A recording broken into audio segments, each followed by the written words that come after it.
Welcome to VFM news. Communist party of India నగర సమితి ఆధ్వర్యంలో అనంతపురం నగరపాలక సంస్థ పరిధిలో ఇటీవల చేపట్టిన 62 వార్డుల పునర్విభజనపై తీవ్ర అభ్యంతరం వ్యక్తమైంది.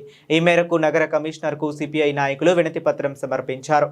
సిపిఐ నగర కార్యదర్శి ఎస్ శ్రీరాములు, సహాయ కార్యదర్శులు బి రమణ, వి కృష్ణుడు మాట్లాడుతూ గతంలో 50 డివిజన్లు ఉన్న నగరపాలక సంస్థను తాజాగా 62 డివిజన్లుగా విభజించిన నేపథ్యంలో విడుదల చేసిన ప్రిలిమినరీ నోటిఫికేషన్లో అనేక లోపాలు ఉన్నాయని ఆరోపించారు. ప్రత్యేకంగా 9, 10, 11 డివిజన్ల హద్దులు స్పష్టత లేకుండా అస్తవ్యస్తంగా రూపొందించారని, ఒక ఇంటి నెంబర్ నుంచి మరొక ఇంటి నెంబర్ వరకు సరైన పత్రాలు ఇవ్వలేదని పేర్కొన్నారు. అలాగే ఒక్కో డివిజన్లో ఎన్ని ఓట్లు ఉన్నాయన్న విషయాన్ని కూడా అధికారులు వెల్లడించలేదని విమర్శించారు. వార్డుల పునర్విభజనలో ఉన్న లోపాలను సరిదిద్దుతూ ప్రజలకు స్పష్టత కల్పించాలని, అభ్యంతరాలపై తక్షణ చర్యలు తీసుకోవాలని నగరపాలక సంస్థ అధికారులను సిపిఐ నాయకులు కోరారు. భారత కమ్యూనిస్టు పార్టీ నగర సమితి ఆధ్వర్యంలో మరి ఈరోజు అనంతపురం నగరంలో 50 డివిజన్ల నుంచి 62 డివిజన్లకి మరి పునర్విభజనలో బాగా పెంచడం జరిగింది.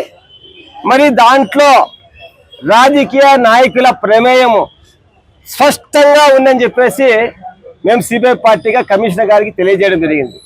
గతంలో తెలుగుదేశం పార్టీకి సంబంధించిన నాయకులు మరి కొంతమంది వైసీపీ నాయకుల సందర్భంలో మరి ఈ ఓటర్ లిస్ట్ అనేది, డివిజనల్ లిస్ట్ అనేది బయటికి రావడం జరిగింది.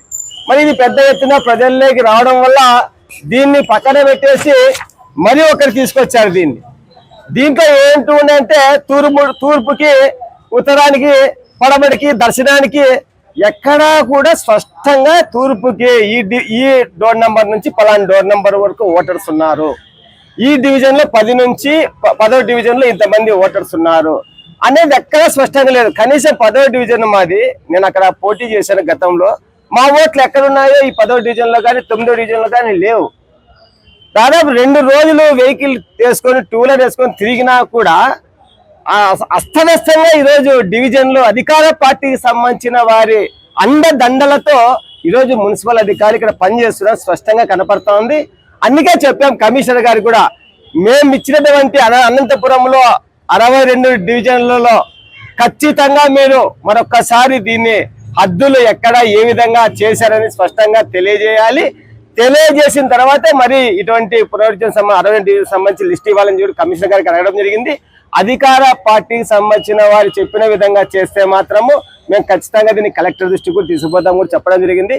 ఇప్పటికైనా సరే కమిషనర్ గారు, ఇక్కడ కొత్త వ్యక్తి, అదేవిధంగా టౌన్ ప్లానింగ్ అధికారులు కొత్త వ్యక్తులు ఏ డివిజన్ లో ఎక్కడ ఏ విధంగా ఓటర్స్ ని ఇది చేశారనేది, హద్దులు ఇది చేశారని స్పష్టంగా వీళ్ళకు కూడా తెలియని పరిస్థితి. అదే చెప్పాము కమిషనర్ గారు కూడా. వెంటనే కమిషనర్ గారు, ఇక్కడ టౌన్ ప్లానింగ్ అధికారులు స్పష్టంగా 62 డివిజన్లకు సంబంధించినటువంటి నీతిగా హద్దులు ఏర్పాటు చేసి ఎక్కడ ఓట్స్ అక్కడే ఉండే విధంగా మరి తయారు చేసి, మరి ఒకటి అఖిలపక్ష పార్టీలు పిల్లంపించి సమావేశం ఏర్పాటు చేసి ఈ విధంగా డివిజన్ల లిస్ట్ ఇవ్వాలని చెప్పేసి ఈరోజు సిపిఐ పార్టీగా డిమాండ్ చేస్తున్నాం. కలెక్టర్ గారి దృష్టి కూడా మరి ఈ విషయాన్ని కూడా తీసుకెళ్తామని చెప్పేసి ఈ సందర్భంగా తెలియజేస్తున్నాం.